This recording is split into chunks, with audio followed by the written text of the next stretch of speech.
this mic is for the people listening at home. Right. If it's not captured by a mic, it goes to our system, we can't hear it. Right. It will not amplify you in the room at all. Oh. So it is just set up to pick up people at home. No, yeah.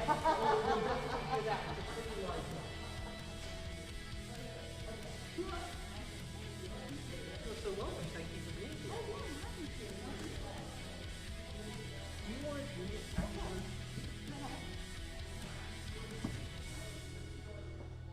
If you want, I don't mind playing for like 20 seconds while we chat and check the mic. Oh no, it's perfect, yeah.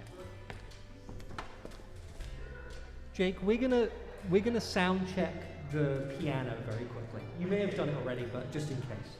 Yeah. Take it away. You got it.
I'll give everyone a moment to get seated and then we'll get started. Thank you.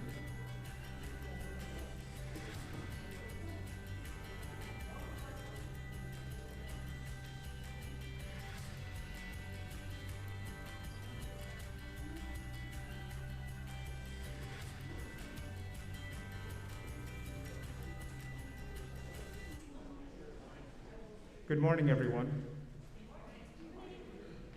And good morning to everyone joining us on Altar for our live stream. We're glad you are with us. Hello to the cameras. May the humanity that is within every human being be held more and more precious and be regarded with ever-deepening reverence. Welcome to the Ethical Society of St. Louis. I'm Lance Finney, the volunteer chair for Platform this week, and I've been a member of the society for about 10 years. My pronouns are he and him. Ethical humanist congregations provide the benefits of traditional religions, such as supportive and inspiring community, a commitment to shared values, and deeply meaningful engagement with people and ideas.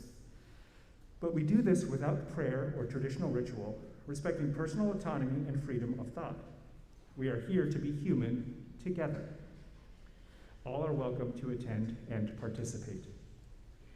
So that our program is not interrupted, please make sure that your phones and other electronic devices are silenced. Each Sunday, we ask a young member of our community to read the core values of SEEK, our Sunday Ethical Education for Kids program. Today, they will be read by Helen Shrike.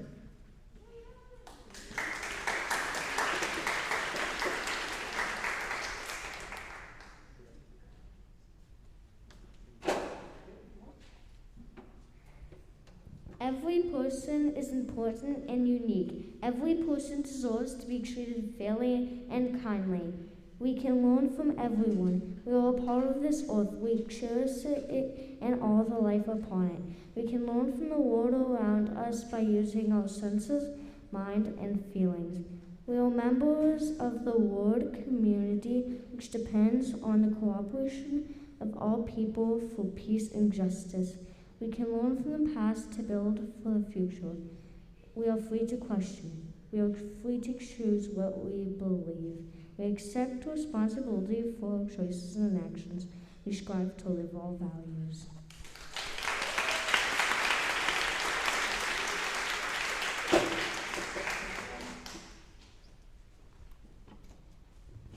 Thank you, Helen. Helen read for us the core values many times in the last year and a half when we were on Zoom, and it's great to have her here in person. Thank you, Helen.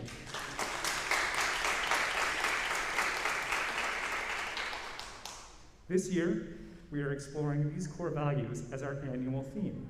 And our theme this October is Every Person Deserves to be Treated Fairly and Kindly.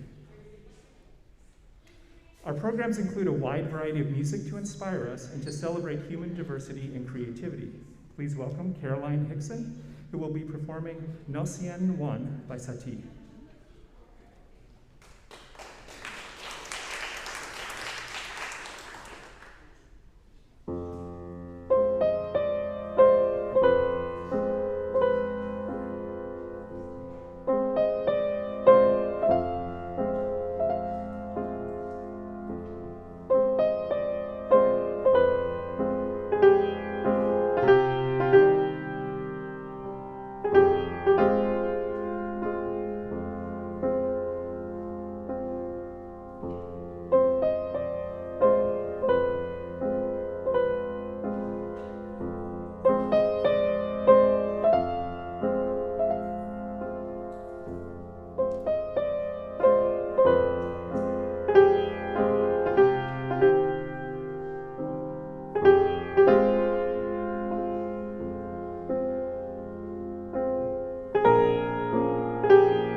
We encourage members to send suggestions for music and musicians to our music director, J.D. Brooks, at jdbrooks@ethicalstl.org. We will now have opening words, an opportunity for members to share their personal thoughts and experiences. Please welcome Scott Wright, who will give his opening words.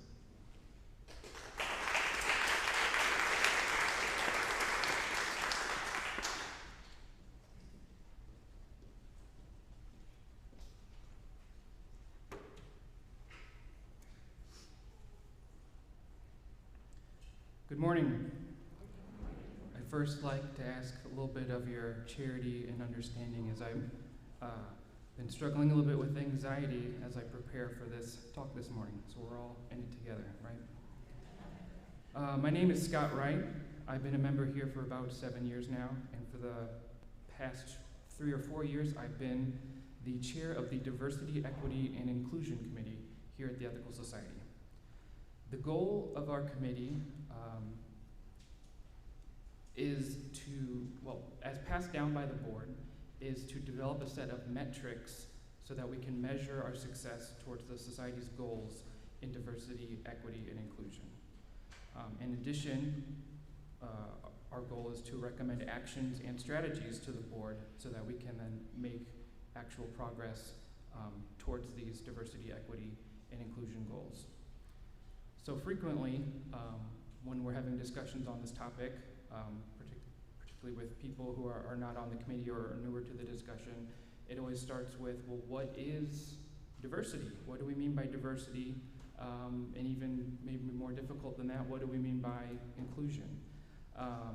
These are difficult topics, and we've been talking about them for many years now on the Diversity, Equity, and Inclusion Committee. But broadly speaking, diversity could be the range of demographics at a given snapshot in time that are reflected. Specific to our society and what we're measuring on the Diversity Committee, we're particularly interested in what is the range of age diversity and racial or ethnic diversity of new members as they apply as self-identified on their new member application. A little more difficult is what is inclusion, and I would argue that this one is a little more important. Most people can wrap their head around diversity is something I can see. It's generally something visible, at least for things like age and racial or ethnic diversity. We are also trying to develop metrics to include diversity around ability and LGBTQIA+ aspects of diversity. But for the moment, we're focusing on age, race, and ethnicity. So there's some questions you could ask around what is inclusion. Is everyone included? That's an obvious question, but what does that mean? What does it mean to be included? Are all people, regardless of their demographic, equally welcomed, equally celebrated and affirmed? Are the obstacles towards finding a community here at the Ethical Society equal? There's my timer already. Across all demographics, when someone arrives here, is there an equal opportunity for them to find a sense of community? I don't think we're there yet here in the society, and I think a lot of people agree. It's come up in multiple past member surveys about what would you like to see change in the society. We wanted to see it to be a more diverse and inclusive place. The argument I'd like to put forward is that in order to do that, we're going to need to see a change in culture here at the Ethical Society to some respect.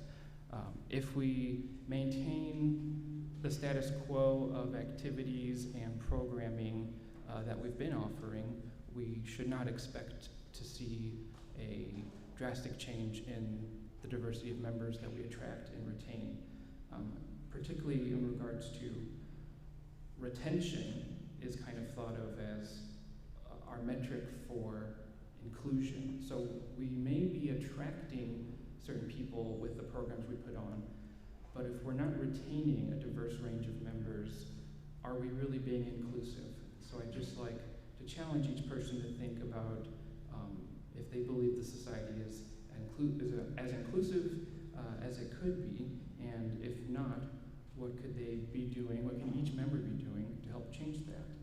Some very brief suggestions.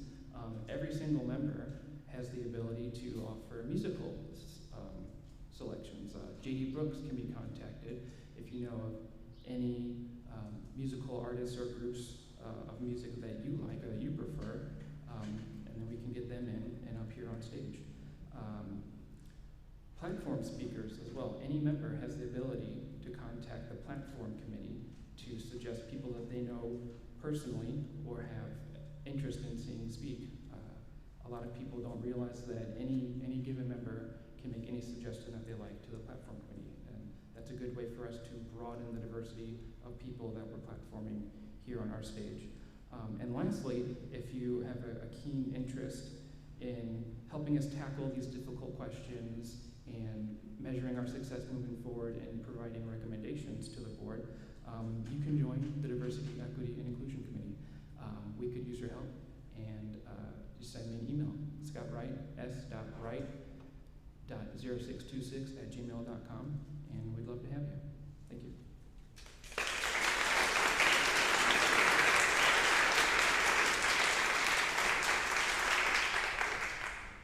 Thank you, Scott.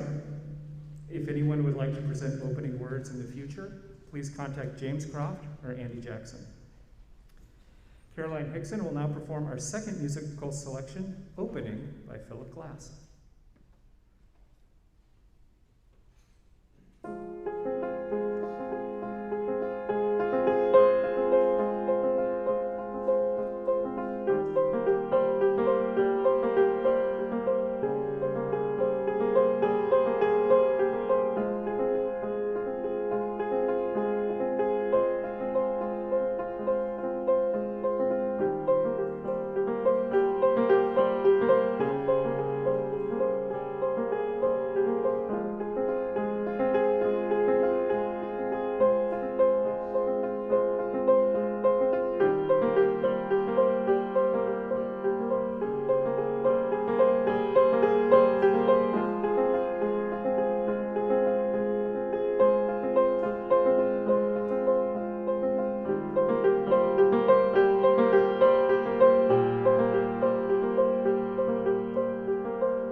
I think that piece was a very good transition into our mindfulness moment. Before our main address, we'd like to take a moment to calm our minds and bodies. So I invite you to sit comfortably, relax, and enjoy 1 minute of mindful breathing.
Thank you.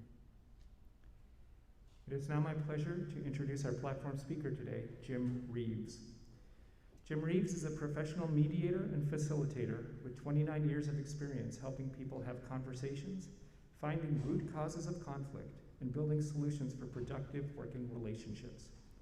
He holds a BS from the University of Central Missouri, a JD from St. Louis University, and an LLM in conflict management and organizational leadership from the University of Missouri. His presentation today is called Communicating Fairly and Kindly.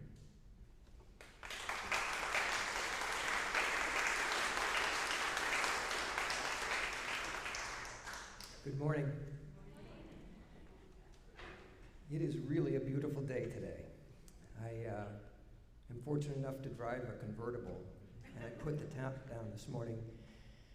And I just felt this breeze as I was driving down the road, and the smell of the air is that it usually strikes me as early spring, but of course in October I suppose it would be early fall. But it's a gorgeous day, and I'm honored to be here. My work takes me into some interesting places, and I am honored when I'm invited into people's lives to help them sometimes at some of their most difficult times in their life.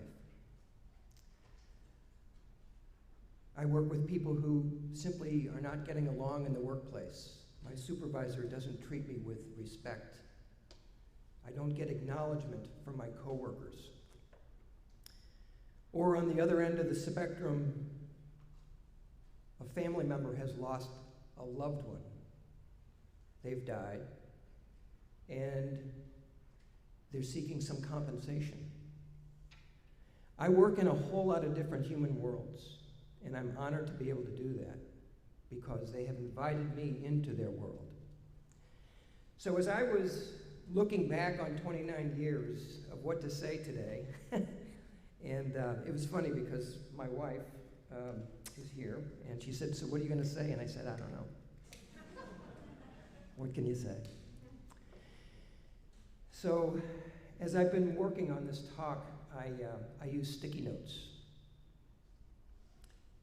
This is what I came up with out of about 35 or 50 sticky notes. And it says two things: the power of reciprocity and the power of proximity.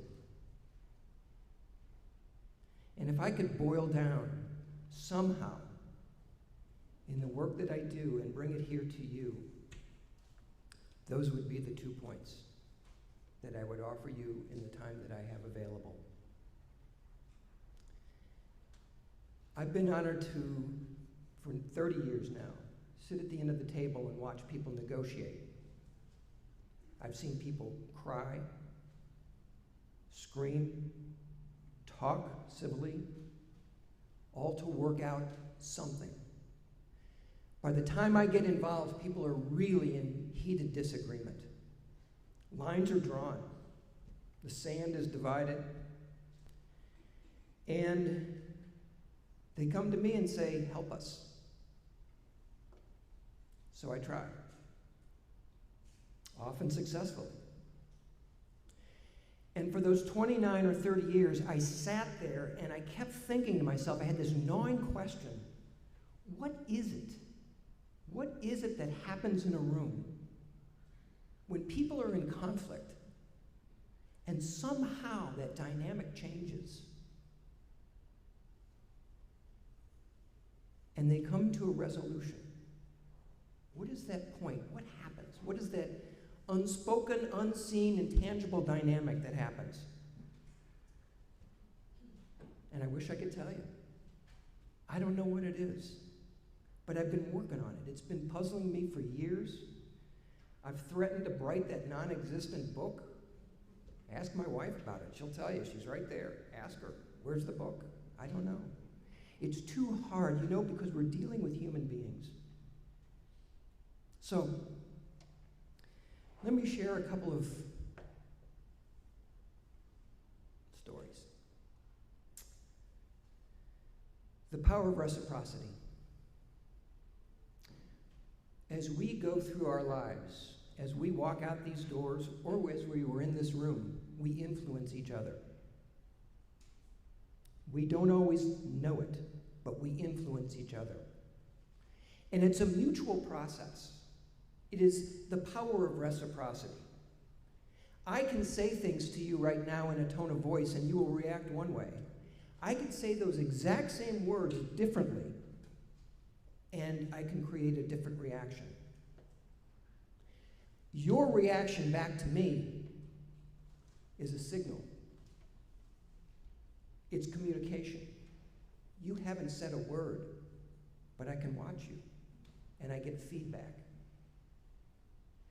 And so this power of reciprocity, I think, is so incredible and so underutilized, not in a bad or good way, but because we're just unaware of how powerfully we can impact one another. I started doing a thing a few years ago, and when I walk down a street, this thing is in my pocket, tucked away, gone. Because I want to observe people. I want to be in the world. I want to be of the world. I'm walking down the street, and as I see passersby coming down the other direction, and you've seen this, you've known this to be true in your lives, there's that moment when that other person glances at you right in the eye. Sometimes it's just for a second, sometimes less, but it happens. Boom. That's acknowledgement. They see me and I see them, and I let them know I see them. I'll say, good morning. Hi, how are you? Very quick. And do you know what I get back? And I don't care if this person looks like me, wears their hair the way I do, dresses like me, looks anything like me. Almost every single time, I get a smile and I say a good morning. I get a smile and I say, and they say hi.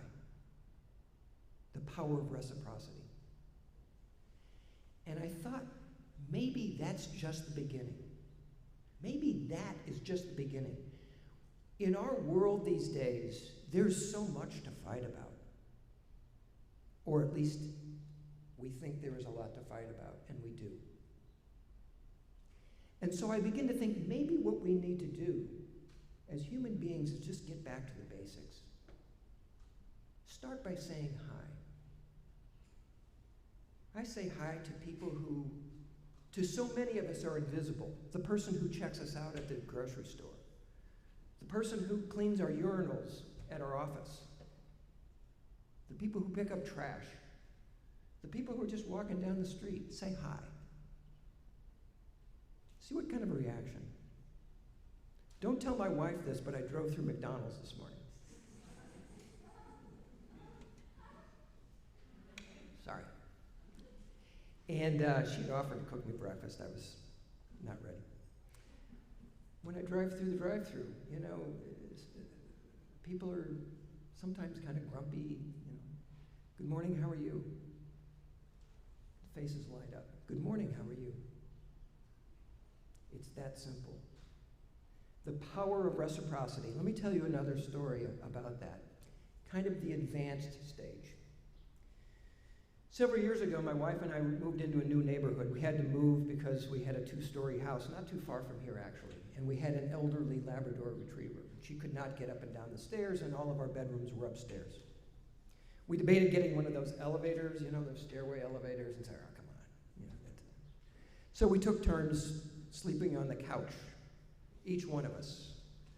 One night it would be her, one night it would be me, so that down in the living room we could sleep with Ella. The other one got the bed. We did that for 3 months, and then we thought, well, this is ridiculous. We're going to move. We're going to get a 1-story house. Well, that's fine. So we looked around and we found a house.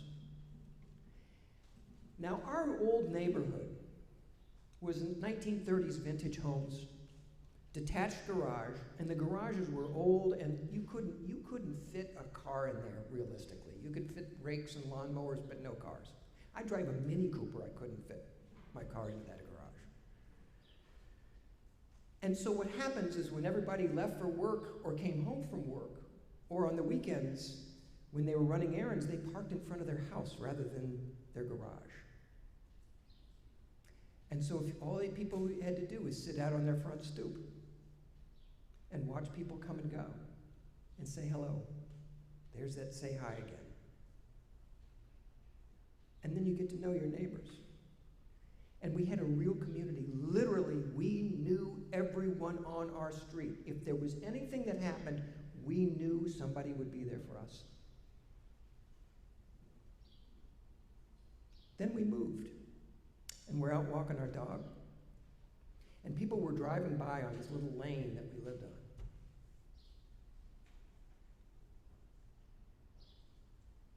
And I'm watching them walk by. They don't look. They didn't wave. They didn't do anything. There was no acknowledgement whatsoever.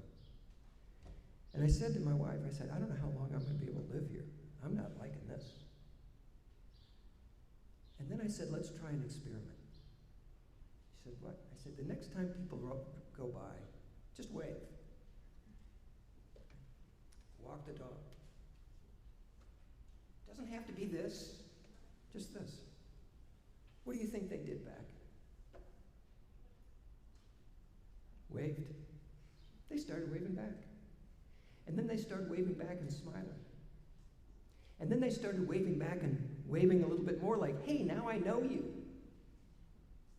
And then occasionally we'll have somebody actually stop, roll down the window and say, my gosh, that's a beautiful dog. Oh, thank you so much. Her name is Journey.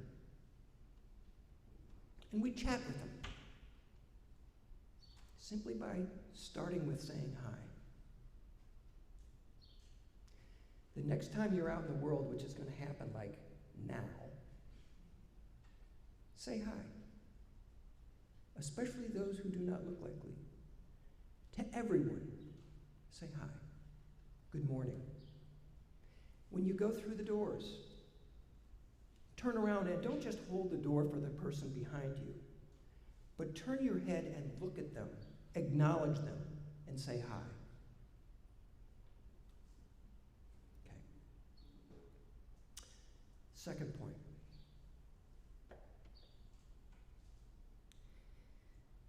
The power of proximity. This is where I could rant and rave about social media, but I'm not. Because through social media, we have the amazing ability for people to be at their homes or wherever is convenient for them and attend here.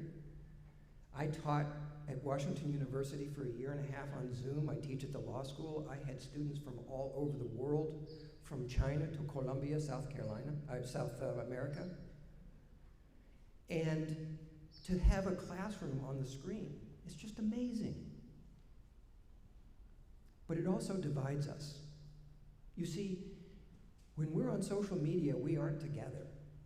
It isn't this conglomeration of community. It's a platform, but it isn't a gathering platform. It isn't proximity. I started a project in a community not too far from here about 2 years ago. It was just before the pandemic really hit, and that's what interrupted our project.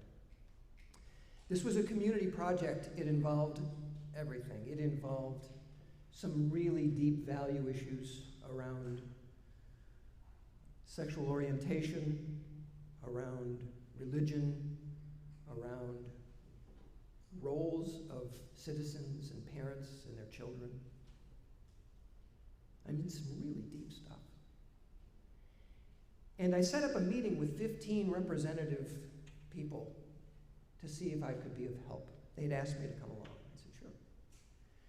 And we gathered in a room, and I had a flip chart. And we got introduced, and we started talking for a few minutes, and I asked some questions. I said, so have you all met each other? Now, I got to tell you, I knew they had not met in person before. You know why? Because I observe people.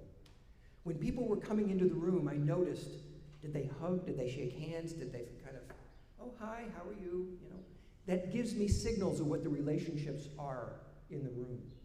And my sense is there wasn't a relationship here. But yet they were all members of the same community. Even more,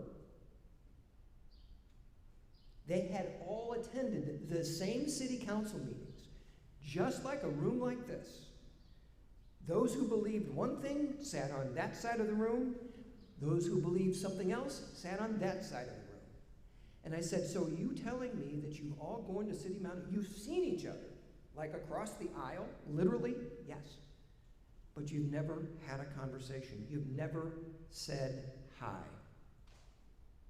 Yeah, that's right. We spent 2 hours that evening just talking. And there were a healthy dose of good apologies, and there should have been, because these folks who had never met in person just creamed each other on social media, just slaughtered each other. And they couldn't do that when they're in the same room because of proximity. When you can bring people together just close enough to be able to have some connection, whether it's through a wave or through a meeting, things can get done. Conversations can happen.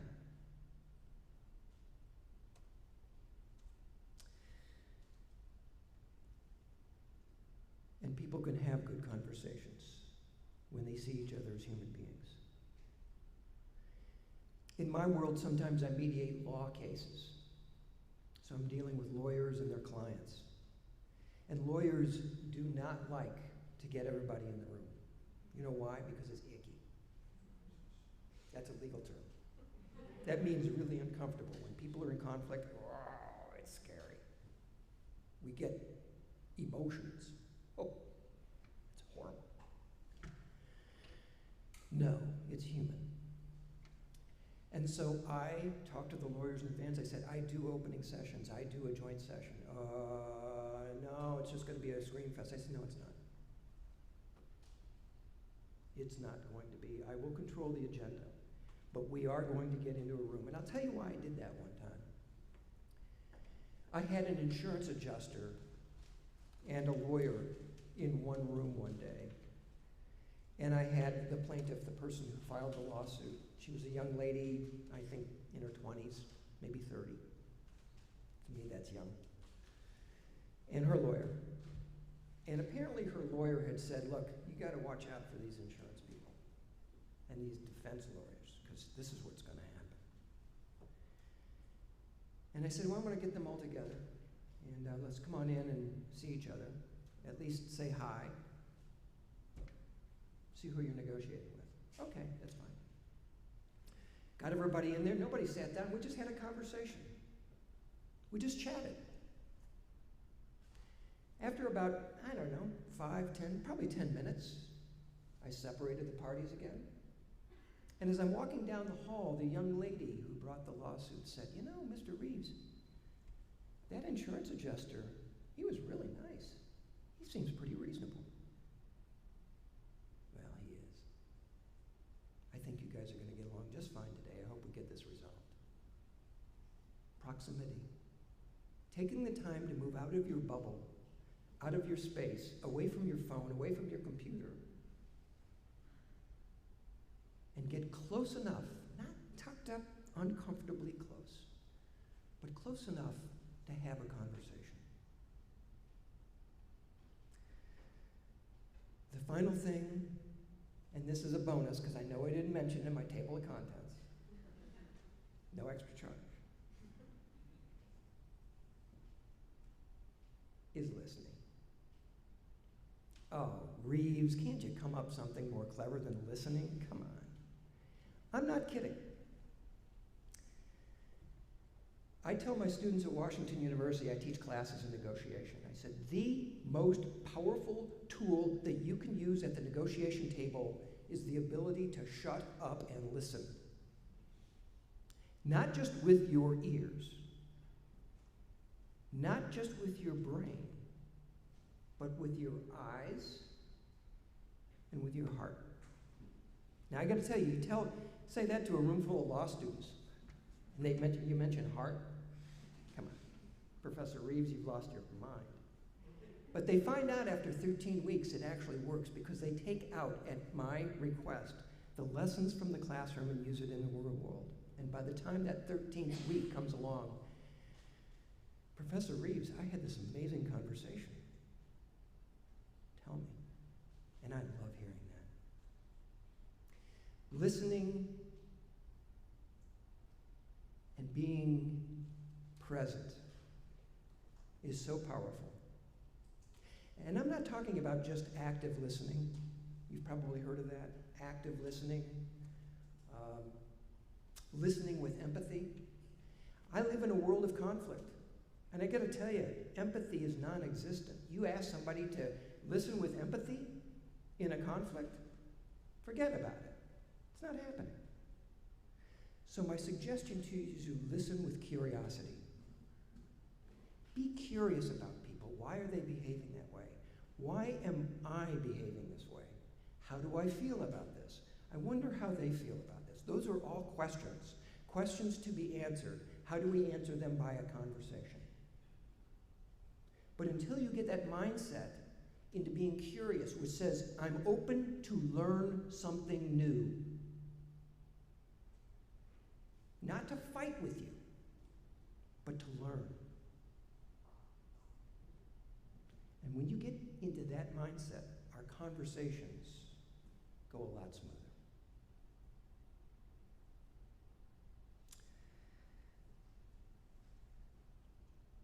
Professor Reeves is going to give you an assignment. I'm not going to grade it, and you don't have to tell me whether you did it or not. But when you leave here today, please remember the power of reciprocity. Go ahead, give it a try. Don't think about just the influence you have, but also notice the impact. Those are two different things. When you're in a difficult conversation, don't have it by email. Oh, please, please, please step away from the keyboard. Call them up, Zoom them, have a cup of coffee, sit down, be proximate, and have that conversation there. It's scary, but it works.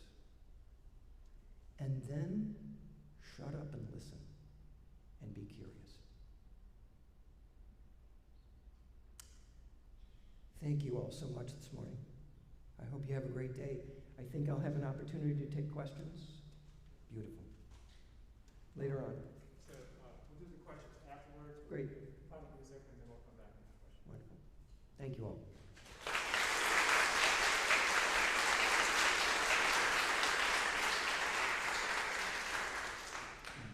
Thank you, Professor Reeves. As I said, we will have question and answer period afterwards here in the auditorium, and you will stick around to answer those questions. Thank you.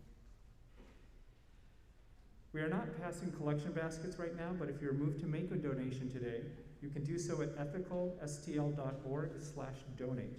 But don't feel you have to. We recognize this is a difficult time financially for many people. The announcement for this morning is that our Black Lives Matter vigils are restarting today. It will be right after the platform up the hill. Volunteers have made signs that you can take, and you can take them up to the hill and show them to people driving past on Ladue. We will have the vigil for about an hour. We will now have our final musical selection, Incognito, Jazz Nocturne by Sifford, performed by Caroline Hickson.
Thank you, Caroline, for a beautiful performance of some soothing music and some jazzy music. Thank you. And thank you for being here today for each other and for yourselves. After the meeting, there's a discussion of the platform address right here in this room. Stick around to ask questions and discuss with friends. We will begin the Q&A in about 10 minutes, and if you're not participating, please vacate the auditorium and foyer so the Q&A is not interrupted. If you're joining us on Altar, we invite you to submit questions via the chat, and we will read them up here. If you would prefer some social time, please join us downstairs for coffee and a chance to gather with friends. We have a shaded space on the patio so everyone can spread out.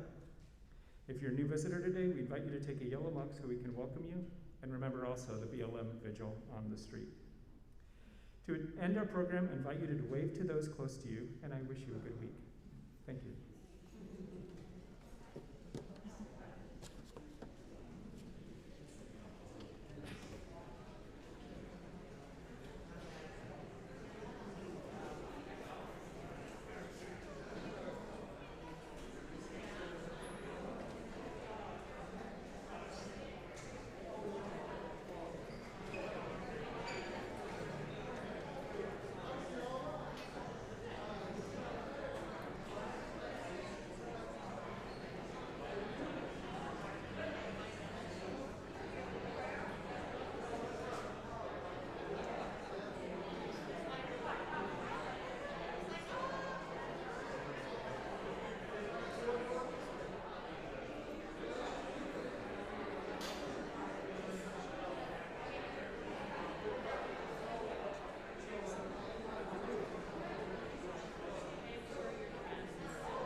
Okay. Oh, wow. Hello. That was exciting. I didn't think it'd be on yet.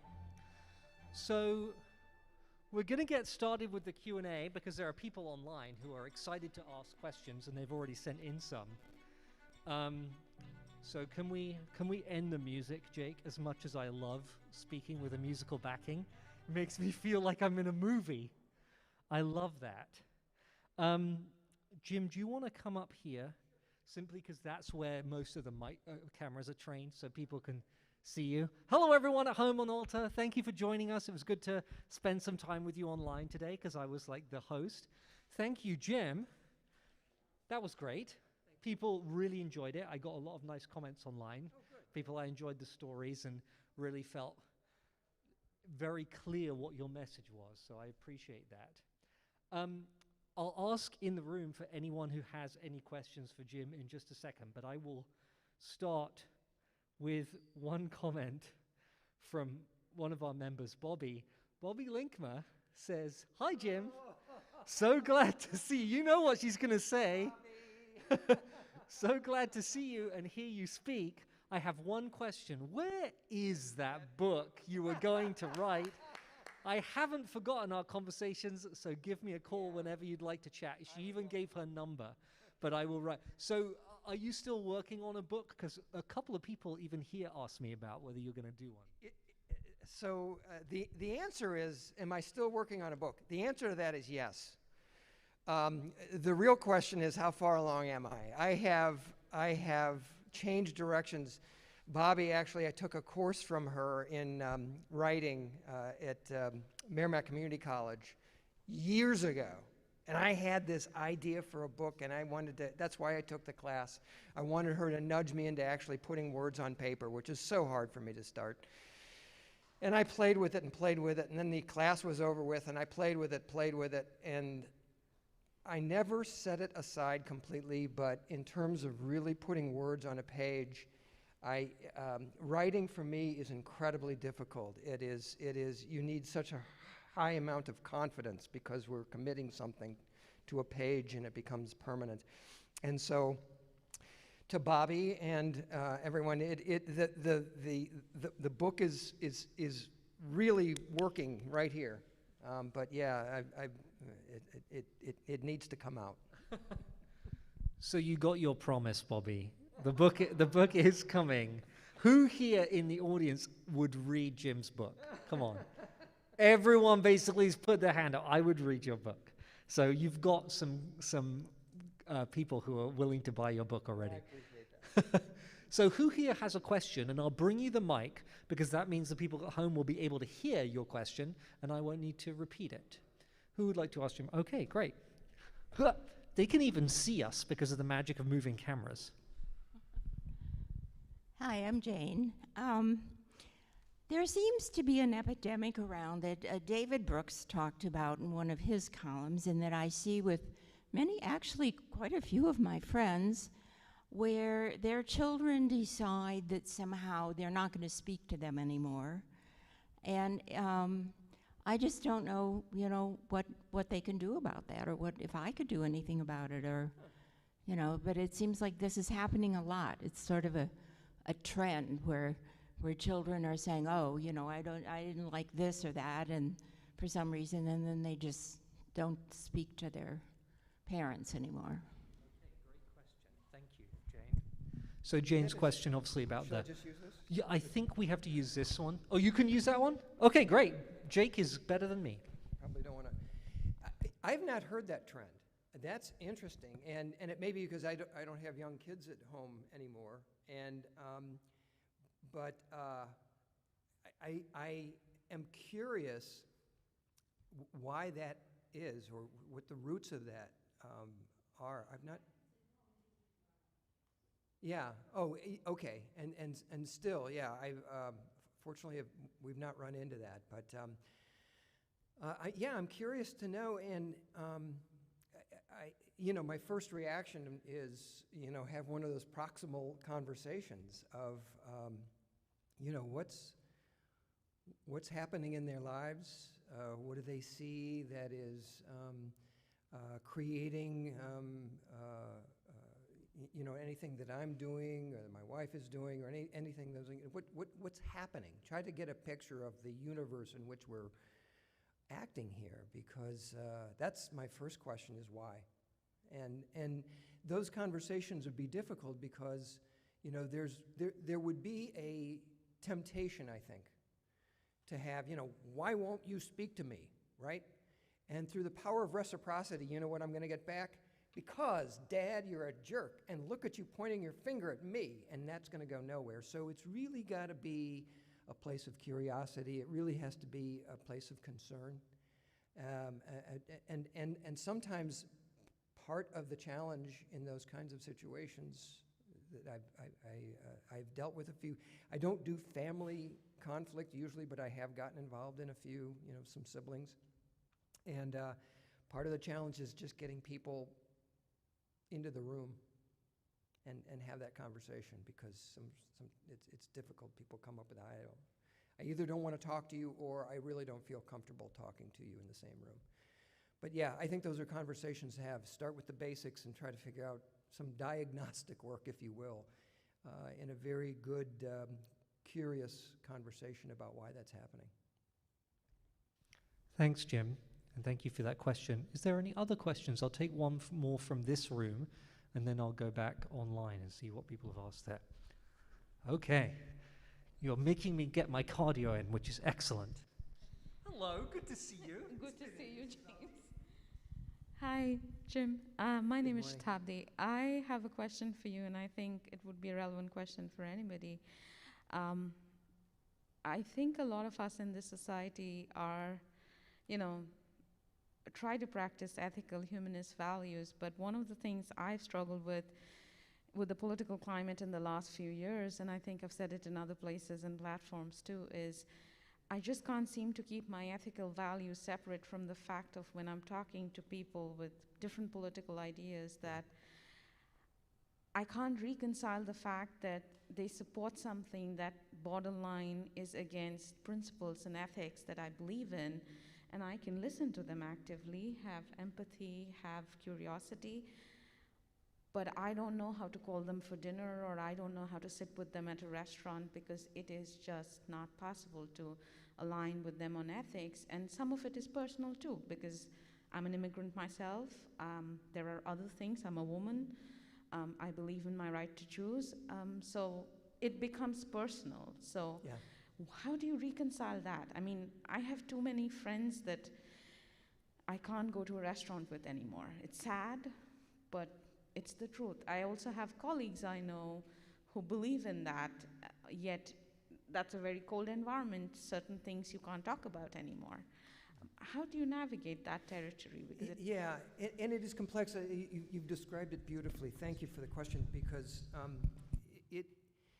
our politics have gotten so personal for so many reasons. And I have a couple of answers floating through my head.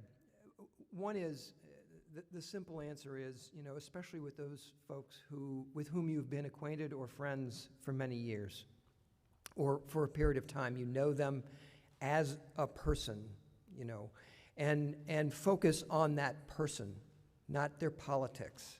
You know you don't agree with them politically, and perhaps some of their social views that may spring off of those politics. We have a friend who we do not see even close the same in politically. I mean, there's a political spectrum that isn't wide enough that talks about how separate we are. However, we have known her for so many years, and we still have a connection there. And so we can still have conversations. We do have to be careful about, you know, hitting any of those hot buttons. But we can still love each other. We can still have each other over at our houses. We can still have dinner. And so I don't know that it's a separation of politics and person, but it's more of a heavily focus on person rather than the politics. That's one thing. The other thing is how we have those conversations in politics, for example, and why. And the reason I ask that, or the reason I mention that is, we get into these conversations about values and politics, and I don't know that we ask the question why we're having it. Are we having it to learn from each other? Are we having these conversations because we're going to try to persuade the other person that you're right and they're wrong? Which, folks, it isn't going to happen.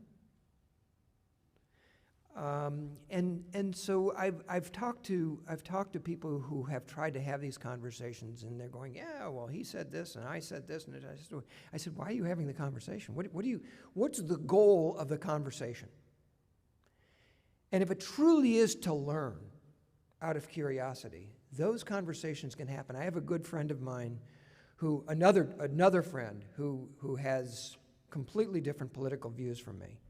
And I have, on a regular basis, met him at a social occasion and done the incredibly inappropriate thing of talking politics at a social occasion with him. And he and I'll tell you the trick that I've used. Number one, we listen to each other. The other thing is we don't banter about, what his person did and what my person did. I change the conversation about politics and what both people from both sides of the aisle have done. And I have to tell you, every time I have that conversation with this guy, we wind up laughing together because there's enough political foolishness. I mean, foolishness. I'm not talking about the values, but there's enough political foolishness that's happened in our history that it doesn't do any good to point fingers. It is, where do we go as a country, as a people, as a citizenship? So really reframing that conversation, I think, from I don't like your views to, okay, those are your views, those are mine. Why don't we talk about something else? And focus on that humanity. I don't know if that's of help or not. Yes, ma'am. Oh, absolutely. It is absolutely a matter of practice. That's why I send my students out to practice stuff at home, because reading about these kinds of conversations is great, but it's not it. It's like any skill base, you have to practice it. Practice it with somebody you trust. And that really is, even when you're talking things like politics or anything where there's, fault or weakness on each side, acknowledge, you trust this person enough to be able to acknowledge, yeah, we did do that on our side of the aisle, yeah. And that kind of creates a little bit of safety for them to be able, through the rule of reciprocity, to say, yeah, well, our guy did this or our person did that, and so if you can build that safety net in there, that both sides can acknowledge weakness, that's a huge step in being able to have those conversations, because then we see that there's no political party, there's no view here that is flawless. We're all flawed. Thank you for that question and for that answer. There's some considerable interest around this topic in the chat online. Yeah. And I kind of wanted to follow up because I was thinking about your two tips, the reciprocity and proximity, particularly related to difficult discussions where fundamental values might be at stake. Yeah. And I was thinking of an event I went to by an organization whose whole purpose is to bring people with different political views into the same room to discuss with each other. And I have to admit, so there was a proximity element, there was a reciprocity element, and there was a lot of listening. And after being proximate with people with very different political views and listening to them, I liked them less, a lot less. I was more afraid, I was more angry, I felt worse about the world, and I didn't want to speak to them even more than before, because I just listened to what they actually believed, and it terrified me. So I wonder what happens when the divides are so wide that actually listening makes it worse. Yeah, that's interesting. And one thing that caught my ear, James, is that we brought people together specifically for the idea of talking about politics. Yeah. You know, let's take any kind of a values topic, which politics has become a topic of values, and focus on it. Let's talk about it. And again, I'm going to wonder, what's the purpose of that conversation? And the other piece of this is kind of going back to the previous answer. We do tend in these last many years to focus on those hot button issues, and we forget the entire human being. There was a time, folks, when we politically disagreed. We voted for different people and different parties, but yet we appreciated each other as a person. And I think, this is Jimmy's theory, right? I don't know. But I think we were able to look at the whole person, and politics was one piece of it. And that's kind of what I was saying earlier about the friend and having those difficult conversations. If we can not start with politics, which is one piece of a human being, but look at the human being first. Build that relationship. And then, when there's a level of trust, either agree to talk about things like politics, or talk about things like politics. And I think the other tip that I would give you is I urge my students to, when a negotiation is not going well, to stop it and say, look, let's talk about negotiating how we're going to negotiate. And we agree on ground rules, if you will. How is this process? Where are we going in this conversation? So that we have a common goal, a common focus, and we also have had a chance to talk about and agree on non-substantive topics. That is procedure. How are we going to talk? And that's less scary. It's less threatening than the topic, the substance. I use that trick often when I have really, really high conflict people. And I bring them to the room, and I become the focus, and my flip chart becomes the focus. And I have them work on a task. Maybe it's developing an agenda. What do we need to talk about today?